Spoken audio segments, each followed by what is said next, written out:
Movie আর ছবি বিচিত্রা চ্যানেলে আপনাকে স্বাগত। একটি দিঘিতে জেলে তার নৌকো নিয়ে মাছ ধরছিল। মাছের বদলে উঠে আসে প্লাস্টিকের ক্যারি ব্যাগে মোড়ানো মানুষের মাথার খুলি। পুলিশ ইনভেস্টিগেশন করে জানতে পারে এটি একটি 25 থেকে 30 বছর বয়সী নারীর মাথার খুলি। অন্যদিকে মেধা নামে এই মেয়েটি তার ছোট্ট মেয়ে চিনুকে নিয়ে এই বাড়িটিতে ভাড়া থাকতে আসে এবং সেখানে থাকা পুরনো ফ্রিজে বিভিন্ন ভৌতিক ঘটনা ঘটতে থাকে। কে সেই মহিলা যার খুন হয়েছিল এবং সেই ফ্রিজেই বা কী রহস্য লুকিয়ে আছে? সিনেমাতে দুটি গল্প সমান্তরালে চলবে, তাই একটুকু স্কিপ না করে পুরো গল্পটা না শুনলে একটুকু বুঝবেন না। শেষের টুইস্ট দেখে আপনার মাথা খারাপ হয়ে যাবে। প্রথম দৃশ্যে আমরা দেখতে পাই একটি টিভি চ্যানেলে প্যারানর্মাল অ্যাক্টিভিটিস নিয়ে প্রোগ্রাম করা হচ্ছে। এই এপিসোডগুলো ডিরেক্ট করে মেধা নামে এই মেয়েটি। মেধা তার স্বামীর সঙ্গে ডিভোর্স নিতে চলেছে, কারণ তার স্বামী মায়ের অনুমতি ছাড়া কোনো কাজ করে না, আর মেধাকেও তাই করতে বলে। আপাতত মেধা একটি ভাড়া বাড়ি ঠিক করতে চাইছে। সে আজকে অফিস থেকে তাড়াতাড়ি ছুটি নিয়ে সেই ভাড়া বাড়ি দেখতে যাবে। অফিস থেকে বেরোনোর সময় তার শাশুড়ির ফোন আসে। সে মেধাকে বলছিল যে আমার ছেলে তোমাকে ফোন করেছে। মেধা না বললে সে বলে আমার ছেলে আমাকে জিজ্ঞাসা না করে কোনো কাজ করে না। সে মেধাকে পরামর্শ দেয়, তুমি জব করো, তাই তোমার পক্ষে একা মেয়েকে সামলানো খুব মুশকিল হবে, তাই যা করবে ভেবে চিন্তে করো।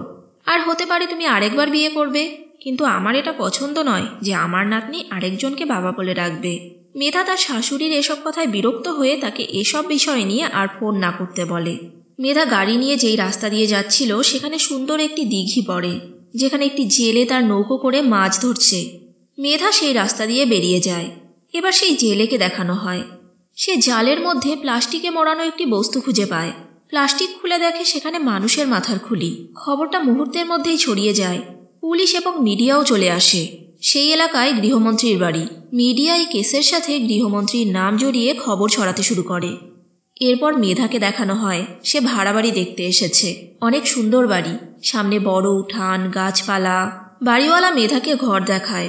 সেখানে তাদের পূর্বপুরুষের ছবি আছে, সেগুলো সে মেধাকে সরাতে না বলে। এমনকি তাদের ঘরে টিভি, ফ্রিজ, এসি এবং প্রয়োজনীয় সমস্ত রকমের ফার্নিচার আছে।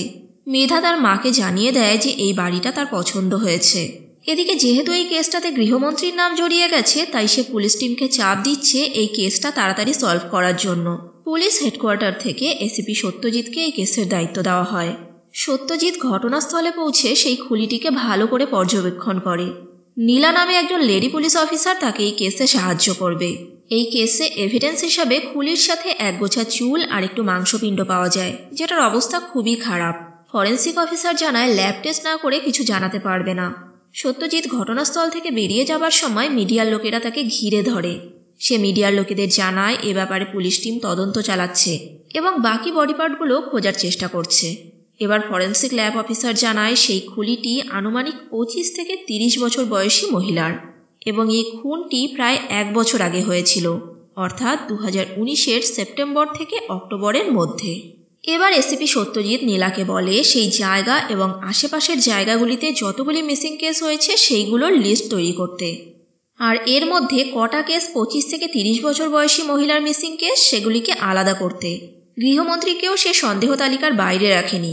এরপর মেধার বাড়ি দেখানো হয়। সেখানে তার মা এবং তাদের বাড়ির পরিচারিকা মেধাকে বোঝাচ্ছিল ডিভোর্স না নিতে। তবে মেধা তাদের বলে যে সেই বাড়িতে তাকে কিভাবে থাকতে হতো সেটা শুধু সেই জানে। সেখানে সে নিজের ইচ্ছা মতো বাঁচতে পারত না।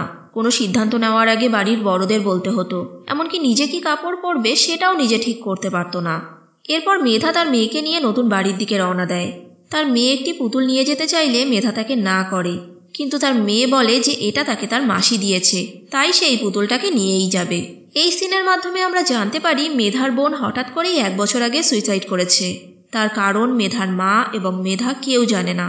মেধা তার মাকেও সেই ভাড়া বাড়িতে নিয়ে যেতে চায়, কিন্তু মেধার মা বলে এই বাড়ির সাথে আমার অনেক স্মৃতি জড়িয়ে আছে, তাই সে সেখান থেকে যেতে চায় না। এরপর দেখানো হয় মেধা তার নতুন বাড়ি গোছাচ্ছে। এর পরের সিনে পুলিশ অফিসার সত্যজিৎ, নীলা এবং বাকি 2জন পুলিশ অফিসারকে দেখানো হয়। তারা এই কেসের ব্যাপারে তদন্ত করছে। সত্যজিৎ তাদেরকে বলে এই কেস দেখে মনে হচ্ছে খুনি খুব চালাক, সে বাকি বডি পার্টগুলো বিভিন্ন জায়গায় ফেলেছে। এরপর মেধা তার লয়ার লতিকার কাছে যায়। যেহেতু তার শ্বশুরবাড়ির লোকেরা চায় না যে ডিভোর্স হোক, তাই লতিকার ধারণা সেই দিক থেকে সমস্যা আসতে পারে এবং মেধার মেয়ের কাস্টাডি মেধা হয়তো নাও পেতে পারে। মেধা বলে তার মেয়ের দায়িত্ব পাওয়ার জন্য সে যতদূর যেতে হয় যাবে। এসিপি সত্যজিৎ যে মিসিং কমপ্লেইনগুলোর ব্যাপারে তদন্ত করতে বলেছিল সেগুলোর থেকে জানা যায় 37 জন মেয়ের মিসিং কমপ্লেইন হয়েছিল যাদের ডেড বডি এখনও পাওয়া যায়নি এবং তাদের বয়স 25 থেকে 30-এর মধ্যে। সত্যজিৎ তার টিমকে বলে এই 37 জন মেয়ের ছবি জোগাড় করতে হবে এবং তাদের চেহারার সঙ্গে সেই মাথার খুলির কোনো মিল আছে কিনা সেটা পরীক্ষা করে দেখতে হবে। মেধা বেসিন পরিষ্কার করছিল, সেই সময় সে বেসিনে একগোছা চুল দেখতে পায় আর সেটা নিয়ে ডাস্টবিনে ফেলে দেয়। তার মনে হয় পেছন থেকে একটা ছায়া চলে গেল। পেছনে তাকিয়ে দেখে একটা কুকুর তার ঘরে ঢুকে পড়েছে। এটা দেখে সে ভয় পেয়ে যায়। কোনো রকমে সাহস করে লাঠি নিয়ে কুকুরটাকে তাড়িয়ে দেয়। এরপর সে কাজে বেরিয়ে যায় আর মেধার মেয়েও স্কুলে চলে যায়। মেধা তার মেয়েকে দেখাশোনার জন্য একটি মহিলা রেখেছে। সেই মহিলা মেধার মেয়েকে স্কুল থেকে বাড়ি নিয়ে আসে। মেধার মেয়ে চিনুকে সেই মহিলা দুধ বিস্কুট দিতে চাইলে চিনু জেদ ধরে যে সে ঠান্ডা জুস খাবে। বাধ্য হয়ে সেই মহিলা ফ্রিজ থেকে বরফ বের করতে গিয়ে দেখে বরফের ভেতরে মাকড়সা। এটা দেখে ভয়ে তার হাত থেকে আইস ট্রেটি পড়ে যায়। এদিকে সেই মাথার খুলির সঙ্গে হারিয়ে যাওয়া মেয়েগুলির ছবি পরীক্ষা করে দেখা যায় সেই খুলি এই মেয়েগুলোর মধ্যে কারো নয়। তারা এসিপি সত্যজিৎকে জানায় এখন একটাই রাস্তা আছে, সেই খুলি থেকে মেয়েটার ডিজিটাল ফটো বের করা। কিন্তু এই কাজটা করা খুবই কঠিন, তাই একটু সময় লাগবে। সত্যজিৎ তাদের এই কাজটি শুরু করতে বলে। পরের দৃশ্যে মেধার ভাড়া বাড়ি দেখানো হয়। মেধা তার মেয়ে চিনুকে নিয়ে রাতের বেলায় ঘুমিয়েছিল। ঘুমের মধ্যে চিনুর পুতুলটি নিচে পড়ে যায়। এরপর তারা মাঝরাতে ঘুম ভেঙে দেখে সারা ঘর জলে ভরে গেছে। তাদের কাজের লোক বলে ঘুমের মধ্যে তার হঠাৎ করে মনে হয় যেন তার মুখে কেউ জলের ঝাপটা দিল, কিন্তু চোখ খুলে দেখে সামনে কেউ নেই। তারপর সে কিচেনে একটি মেয়েকে কাঁদতেও দেখেছে। সে মেধাকে বলে এই বাড়িতে কোনো গন্ডগোল আছে, কিন্তু মেধা তার কথা বিশ্বাস করে না। তাকে বলে রাতের বেলায় কি এসব গল্প বানাচ্ছ, চুপচাপ ঘর পরিষ্কার করে ঘুমিয়ে পড়ো। পরের দিন সকালে সত্যজিৎ তার টিম মেম্বারদের সঙ্গে তাদের কেসের ব্যাপারে কথা বলছিল। তাদের মধ্যে একজন বলে ভিকটিম কেরালার বাইরেরও হতে পারে, কারণ অনেক মানুষ এখানে ঘুরতে আসে। সত্যজিৎকে একজন এসে জানায় তার সঙ্গে এক মাতাল লোক দেখা করতে এসেছে। সত্যজিৎ বুঝতে পারে এটা তার মামা। সে বাইরে গিয়ে তার মামার সঙ্গে দেখা করে। তার মামার আপন বলতে সে ছাড়া আর কেউ নেই, তাই তার যখন দরকার পড়ে সে সত্যজিতের কাছে টাকা চাইতে আসে। তার মামা সারাদিন মদ খায় আর বিভিন্ন তীর্থস্থানে ঘুরে বেড়ায়। সত্যজিতের মামা তাকে যাবার সময় বলে আমি যদি মরে যাই তাহলে আমার কাজ করিস, তুই ছাড়া তো আমার আপন বলতে কেউ নেই।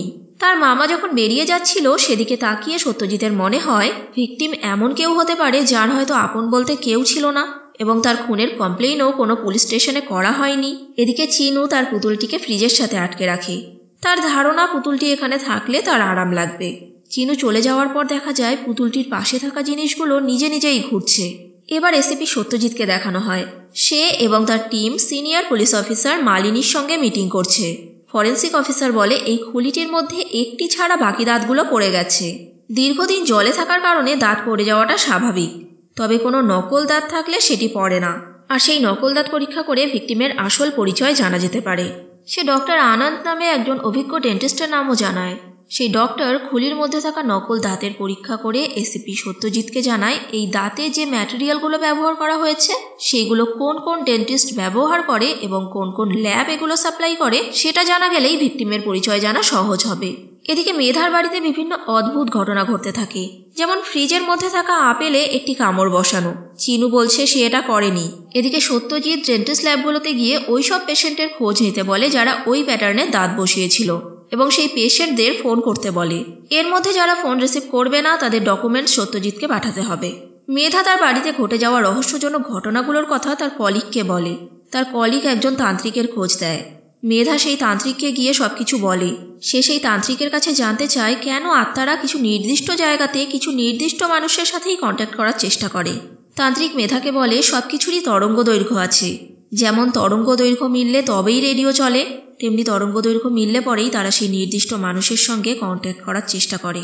সে মেধাকে আপাতত বাড়ি চলে যেতে বলে আর বলে যে উইকেন্ডে সে মেধার বাড়িতে যাবে। উইকেন্ডে সেই তান্ত্রিক তার স্বামীকে নিয়ে মেধার বাড়িতে আসে।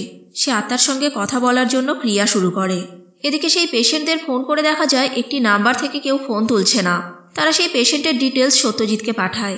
সে যখন সেই ডিটেলস প্রিন্ট আউট করার চেষ্টা করছিল সে সময় বারবার লাইট অন অফ হচ্ছিল। এভাবে কিছুক্ষণ পরে সে সেই ডকুমেন্টসের প্রিন্ট আউট বের করে। এদিকে সেই তান্ত্রিকও আত্মার সঙ্গে কথা বলে সেই আত্মার নাম একটি পাত্রে লেখে। সত্যজিতের প্রিন্ট আউট করা ডকুমেন্টসে ইভা মারিয়া নামে একটি মেয়ের নাম দেখা যায় যার বয়স 29 বছর।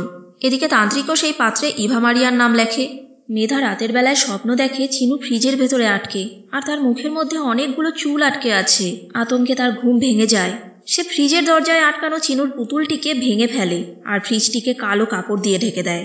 পরের দিন সকালে সে বাড়িওয়ালাকে ফোন করে বলে সে একটি বড় ফ্রিজ কিনবে ভাবছে, তাই এই ফ্রিজটিকে সরিয়ে নিতে।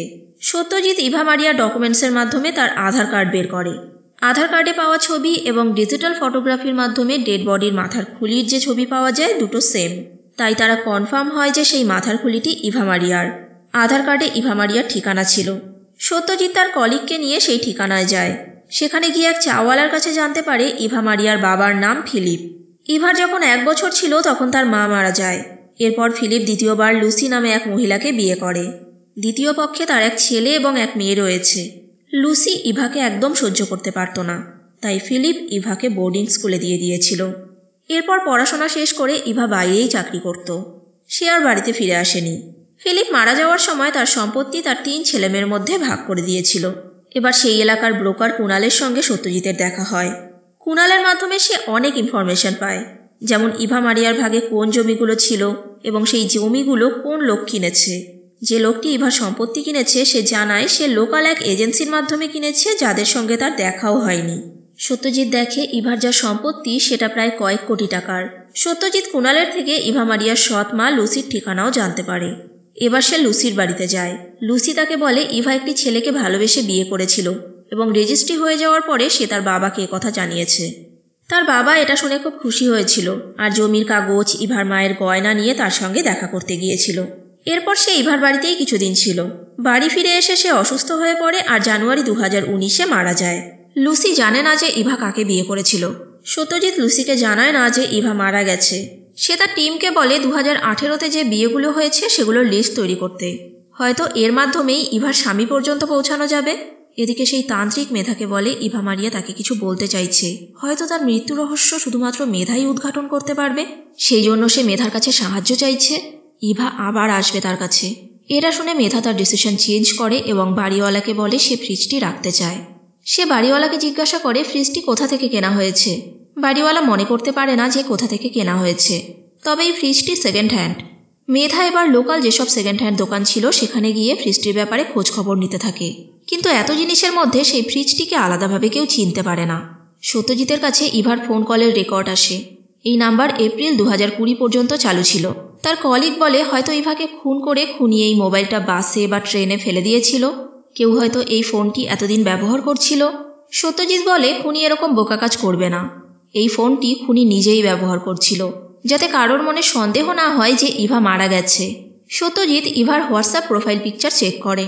সেখানে বারাণসীর ছবি দেওয়া। স্ট্যাটাসে লেখা নতুন শুরুর পিছনে সবসময় বেদনাময় অতীত থাকে। এই স্ট্যাটাস দেওয়া হয়েছিল 13 এপ্রিল 2020-তে। এদিকে মেধাও ইভা মারিয়া নামে ফেসবুক প্রোফাইলগুলো চেক করতে থাকে।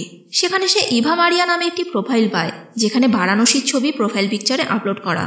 আর ফ্রেন্ড লিস্টে লয়ার লতিকার নাম দেখতে পায়।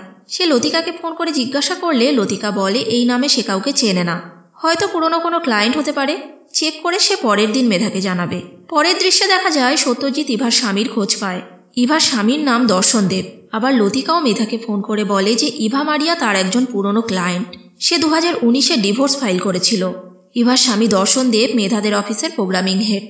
এবার সত্যজিৎ মেধার স্বামী দর্শন দেবের সঙ্গে দেখা করতে যায়। দর্শন দেব প্রথমে ইভার ব্যাপারে কোনো কথাই বলতে চায় না, কারণ সে তার জীবনে এগিয়ে গেছে। কিন্তু সত্যজিৎ এই বিষয়ে কথা বলার জন্য জোর দিলে সে বলে অফিসের মধ্যে সে এই ব্যাপারে কথা বলবে না। সত্যজিৎ তার বাড়িতে গিয়ে দেখা করতে চায়। এদিকে মেধা ও দর্শন দেবের কেবিনের বাইরে দাঁড়িয়ে দেখে এসিপি সত্যজিৎ তার সঙ্গে কথা বলছে। মেধা তার কলিগের থেকে জানতে পারে দর্শন দেব আগে এই অফিসের সামান্য এক কর্মচারী ছিল, কিন্তু তার প্রজেক্টগুলো অফিসের বসের খুব পছন্দ হয় আর তার মেয়ে রশনিও দর্শন দেবের প্রেমে পড়ে যায়। এবার আর কি, দর্শন দেব তার আগের স্ত্রী ইভাকে ডিভোর্স দিয়ে রশনিকে বিয়ে করে নেয়। এবার সত্যজিৎ দর্শন দেবের বাড়িতে ইভার ব্যাপারে কথা বলতে যায়। সেখানে তার স্ত্রী রশনিও ছিল। দর্শন দেব বলে তারা কলেজে পড়তে একে অপরকে ভালোবেসে বিয়ে করেছিল। ইভা তার গয়না এবং জমি বন্ধক রেখে দর্শন দেবকে টাকা দিয়েছিল ব্যবসা করার জন্য। এরপর 1 বছর যেতে না যেতেই তারা বুঝতে পারে তাদের চিন্তাধারার অনেক পার্থক্য আর তাদের ডিভোর্স হয়ে যায়। ইভা তার সমস্ত টাকা ইমিডিয়েট ফেরত চায়, কিন্তু দর্শন দেবের কাছে এত টাকা ক্যাশ ছিল না। সে সব টাকা ব্যবসাতে ইনভেস্ট করে ফেলেছে। তখন রশনির বাবা তাকে 2.5 কোটি টাকা দিয়ে সাহায্য করে। সে কিছুদিন আগে তাদের এক কমন ফ্রেন্ডের মাধ্যমে জানতে পেরেছে ইভা আধ্যাত্মিক পথে চলে গেছে। তার সন্দেহ হয় যে ইভার ব্যাপারে তাকে এত কিছু জিজ্ঞাসা করা হচ্ছে কেন, কোনো সমস্যা হয়েছে কিনা। সত্যজিৎ বলে ইভা মারা গেছে। এই কথা শুনে সে অবাক হয়ে সত্যজিতের দিকে তাকিয়ে থাকে। সে ভাবতেই পারে না এতক্ষণ ঘৃণা ভরে যার সম্বন্ধে কথা বলছিল সে আর নেই। এবার সত্যজিৎকে তামিলনাড়ু পুলিশ কমিশনার ফোন করে একটি কেসের ব্যাপারে বলে। তাদের ওখানে 2019-এ গার্বেজ ব্যাগে একটি মেয়ের কাটা হাত পা পাওয়া গেছে। যেহেতু মাথার খুলির কেসটার সাথে এই কেসটার সামঞ্জস্য আছে, তাই এই কথাটা সে সত্যজিৎকে জানায়। সত্যজিৎ জানায় সে শীঘ্রই তামিলনাড়ুতে এই কেসের ব্যাপারে তদন্ত করবে, কারণ সত্যজিৎ শিওর যে তামিলনাড়ুতে যে মেয়ের হাত পা পাওয়া গেছে সেটা ইভা মারিয়ার। মেধা লয়ার লতিকাকে আগের দিন ইভার ব্যাপারে জিজ্ঞাসা করেছিল। আজকে লতিকা মেধার সঙ্গে এই নিয়ে কথা বলে। সে বলে যে ইভার স্বামী দর্শন দেবের অন্য কোনো মেয়ের সাথে সম্পর্ক ছিল, তাই ইভা এই সম্পর্কে থাকতে চাইছিল না এবং নিজে থেকেই ডিভোর্স ফাইল করে। ইভা আধ্যাত্মিকতার সঙ্গে যুক্ত হয়ে গিয়েছিল। সে সাংসারিক মায়া থেকে বের হতে চাইছিল। লতিকার মতে সেটাও তার ডিভোর্স নেওয়ার একটি কারণ। যাওয়ার সময় লতিকা মেধাকে মজা করে বলে, তুমি তো রিপোর্টার ছিলে, ডিটেকটিভ হতে শুরু করলে নাকি আবার? মেধা বলে, তুমি যে হাসাহাসি করবে সেটা আমি আগে থেকেই জানতাম, কিন্তু ইভা মারিয়ার মৃত্যু রহস্য আমি উদ্ঘাটন করেই ছাড়ব। এরপর সত্যজিৎকে দেখানো হয়। সে তামিলনাড়ুতে পৌঁছে কমিশনারের কাছ থেকে জানতে পারে গার্বেজে যে কাটা হাত পা পাওয়া গেছে সেই হাতের মুঠোয় কয়েকটি ছোট চুল ছিল। এটি হতে পারে সেই খুনির চুল। ইভা নিজেকে বাঁচাতে গিয়ে খুনির চুলের মুঠি ধরে টান দিয়েছিল, আর সেই সময়ই খুনির চুল ইভার হাতে চলে এসেছে। সত্যজিৎ বলে এই ছোট্ট ক্লু ধরেই সে খুনি পর্যন্ত পৌঁছাতে পারবে। এদিকে মেধাও নিজের মতন করে ইভার খোঁজ করার চেষ্টা করছে। সে তার কলিগের মাধ্যমে ইভার এক কলিগের কাছে পৌঁছায়। মেধা এই মেয়েটির কাছ থেকে জানতে পারে কোনো নোটিশ ছাড়াই ইভা কাজ ছেড়ে দিয়েছিল। সে পাশের এক লেডিস হোস্টেলে থাকত, কিন্তু সেই হোস্টেলও হঠাৎ করেই ছেড়ে দিয়েছিল এবং হোস্টেল কর্তৃপক্ষ ইভার ব্যাপারে কিছু জানে না। এই মেয়েটি ইভাকে তার বিয়েতেও নিমন্ত্রণ করেছিল, কিন্তু ইভা মেসেজ করে উত্তর দেয় যে সে এখন আধ্যাত্মিকতার সঙ্গে যুক্ত হয়েছে, তাই বিয়েতে সে আসতে পারবে না। মেয়েটি ইভাকে মেসেজ করে জিজ্ঞাসা করে সে এখন কোথায় থাকে, কিন্তু কোনো রিপ্লাই ইভার মোবাইল থেকে আসেনি। মেধা বিয়েতে নেমন্তন্ন করার তারিখটি জানতে চায়। মেয়েটি বলে 2019-এর ডিসেম্বরে সে ইভাকে নেমন্তন্ন করেছিল। মেধা ইভার নাম্বারটা সেই মেয়েটির থেকে নিয়ে নেয়, কিন্তু ফরেন্সিক রিপোর্ট অনুযায়ী আমরা আগেই জানতে পেরেছি যে ইভা মারিয়ার মৃত্যু হয়েছিল 2019-এর সেপ্টেম্বর থেকে অক্টোবরের মধ্যে। তাহলে ইভার ফোন থেকে কে মেসেজ করছে? ইভা আর দর্শন দেব বিয়ের পরে যে বাড়িটিতে ভাড়া থাকতো, সত্যজিৎ তাদের সঙ্গে গিয়ে কথা বলে। সেই বয়স্ক দম্পতি জানায় ইভার সঙ্গে তার স্বামীর অনেক ঝগড়া হতো। তারপর একদিন ইভার বাবা আসে। এরপর থেকে তাদের মধ্যে আর ঝগড়া হয়নি। একদিন হঠাৎই তাদের ডিভোর্স হয়ে যায়। তারা এটাও বলে যে দর্শন দেবের সঙ্গে অন্য কোনো মেয়ের সম্পর্ক ছিল, সেই কারণেই হয়তো তাদের ডিভোর্স হয়ে গেছে। সেই বাড়ির মহিলা সত্যজিৎকে বলে কিছুদিন আগে তারা ইভাকে দেখেছিল। ইভা একটি গাড়িতে বসেছিল এবং অন্য আরেকটি মেয়ে গাড়ি চালাচ্ছিল যার চুল ছোট। সত্যজিতের আর বুঝতে বাকি থাকে না যে ওই ছোট চুলালা মেয়েটি ইভার খুনি। সে ফরেন্সিক অফিসারকে কাটা হাতের সঙ্গে পাওয়া চুলগুলো পরীক্ষা করতে বলে। পরীক্ষা করে জানা যায় সেই চুলগুলি একটি মেয়ের। এদিকে মেধার শাশুড়ি এসেছে তার সঙ্গে দেখা করতে। মেধা তার জন্য চা করতে গেলে সে মেধার মেয়ে চিনুকে বলে বাড়ি ফিরে যেতে, আর চিনুকে খেলনার লোভ দেখাতে শুরু করে। সে যখন চিনুর সঙ্গে সেলফি তুলতে যাবে সেই সময় মোবাইলের মধ্যে একটি ছায়া দেখতে পায়, আর সাথে সাথে অনেকগুলো পায়ের ছাপ ফুটে উঠতে থাকে যেটা ফ্রিজের দিকে যাচ্ছে। মেধার শাশুড়ি ভয় পেয়ে চিনুকে সেখানে ফেলেই চলে যায়। মেধার শাশুড়িও পরম গুরুর শিষ্য ছিল, যে ইভারও গুরু ছিল। সত্যজিৎ ও মেধা নিজেদের মতন করে তদন্ত করতে থাকে। দেখা যায় একটা কালো রঙের গাড়ি মেধাকে ফলো করছিল। এরপর সত্যজিৎ ইভার হোস্টেলে গিয়ে জানতে পারে সে কাউকে না বলেই হোস্টেল ছেড়ে দিয়েছিল এবং জিনিসপত্রও ফেলে চলে গিয়েছিল। ইভাকে অনেকবার এই নিয়ে মেসেজ করা হলে সে রিপ্লাই করে তার এক বন্ধু সেই জিনিসগুলো নিয়ে যাবে। এবার সত্যজিৎ ইভার রুমটি দেখে এবং তার রুমমেট রেখার ডিটেলস নিয়ে যায়। হোস্টেল থেকে জানানো হয় ইভার ব্যাপারে আরেকটি মেয়ে খোঁজ করতে এসেছিল। সেই মেয়েটি হোস্টেল সুপারের ফোন নাম্বার নিয়ে গেছে। আসলে হোস্টেলে এর আগে মেধা এসেছিল ইভার ব্যাপারে খোঁজ করতে। সত্যজিৎ বলে সেই মেয়েটি যদি তাকে ফোন করে তাহলে সেটা যেন সত্যজিৎকে জানানো হয়। সত্যজিৎ ইভার রুমমেট রেখার সঙ্গে যোগাযোগ করতে গিয়ে দেখে সেখানে রেখা নামে কেউ থাকে না। অন্যদিকে ইভা মারিয়ার ফেসবুক প্রোফাইলে বারাণসীর একটি ছবি দেখা যায়, যার পেছন দিকে কোভিড-19 ক্যাম্প ছিল। কোভিড-19-এর কারণে সেখানে যতজন যাত্রী গিয়েছিল তাদের নাম মেডিকেল ক্যাম্পের কাছে থাকার কথা। সত্যজিতের হাতে সেই লিস্ট আসলে সেখানে সে ইভা মারিয়ার নাম দেখতে পায়। সত্যজিৎ দেখে যে তার মামার নামও সেই লিস্টে আছে। আগেই বলেছিলাম সত্যজিতের মামা বিভিন্ন তীর্থস্থানে ঘোরে। সে তার মামার কাছে গিয়ে ইভার কথা জিজ্ঞাসা করে, কিন্তু সত্যজিৎ তাকে যখন ইভার ছবি দেখায় তার মামা বলে এটা ইভা নয়, আর ইভাকে এই শহরেই সে কিছুদিন আগে দেখেছিল, কিন্তু কোথায় দেখেছে মনে করতে পারছে না। সত্যজিৎ তাকে বলে মনে পড়লে অবশ্যই সে যেন এই কথাটা তাকে জানায়। সত্যজিৎ তার টিম মেম্বারদের নিয়ে একটি মিটিং করে। সেখানে সে সবাইকে জানায় এই খুনটি হয়েছে টাকার জন্য, কারণ ইভার কাছে যে জমি ছিল তার দাম 4 থেকে 5 কোটি টাকা। ইভাকে মেরেছে ছোট চুলের একজন মহিলা, আর সেই কিলারের ফটো সত্যজিৎ পেয়ে গেছে। ইভার জমি বিক্রির কাগজে নকল ইভা মারিয়ার ছবি ছিল, আর রেজিস্ট্রার অফিস থেকে সত্যজিৎ সেই ছবি পায়। এই ছবিটির কথা সে মিডিয়ার থেকে গোপন রাখতে চাইছে, কারণ কিলার যদি জানতে পারে পুলিশ তার ছবি পেয়ে গেছে, সেই শহর থেকে চালাকির সঙ্গে পালিয়ে যাবে। এরপর ইভা যে হোস্টেলে থাকতো সেই হোস্টেল থেকে সত্যজিতের কাছে ফোন আসে। তারা সত্যজিৎকে বলে যে মেয়েটা ইভার ব্যাপারে খোঁজ করতে এসেছিল, তাকে টিভিতে দেখাচ্ছে। এবার সত্যজিৎ মেধার সঙ্গে দেখা করে। মেধা তার সঙ্গে হওয়া ভৌতিক অভিজ্ঞতাগুলো সত্যজিৎকে জানায়, কিন্তু এসব কথা পুলিশ অফিসার হয়ে সত্যজিৎ বিশ্বাস করতে চায় না। মেধা তাকে বলে অ্যাডভোকেট লতিকা ইভার ডিভোর্স কেস লড়ছিল, এবং লতিকা মেধাকে বলেছে যে ইভার সঙ্গে তার যখন শেষ দেখা হয়েছিল তখন ইভার চোখে মুখে মৃত্যু ভয় ছিল এবং কোনো মহিলা ইভাকে মারতে চাইছিল। সত্যজিৎ লতিকার সঙ্গে দেখা করতে চায়। সে সময় সত্যজিতের মামা তাকে ফোন করে জানায় ইভা মারিয়াকে সে কোর্টের রাস্তায় দেখেছিল।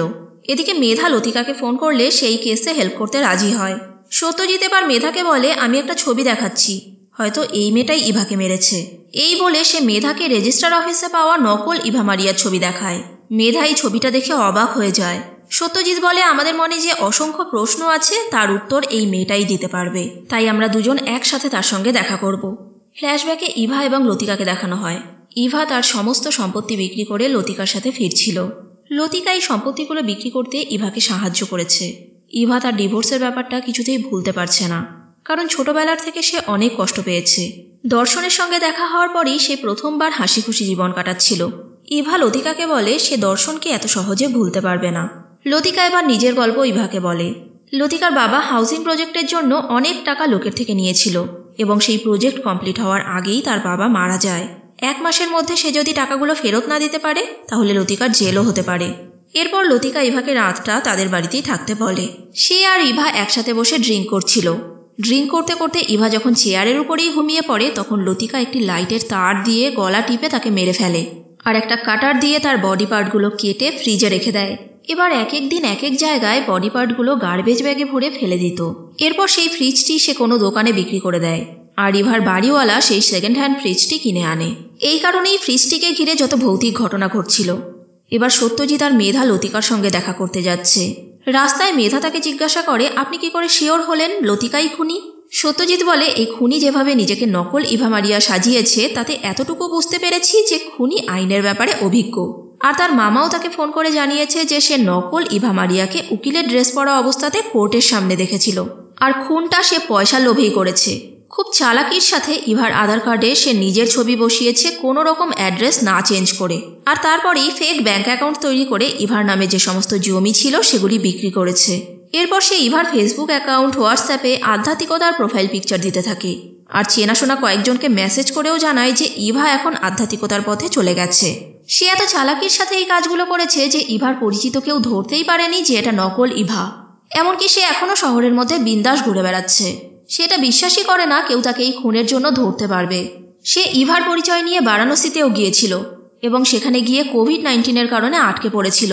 তারপর সে স্পেশাল বাসে করে ইভার পরিচয় নিয়েই নিজের শহরে ফিরে আসে, যে বাসে সত্যজিতের মামাও ছিল।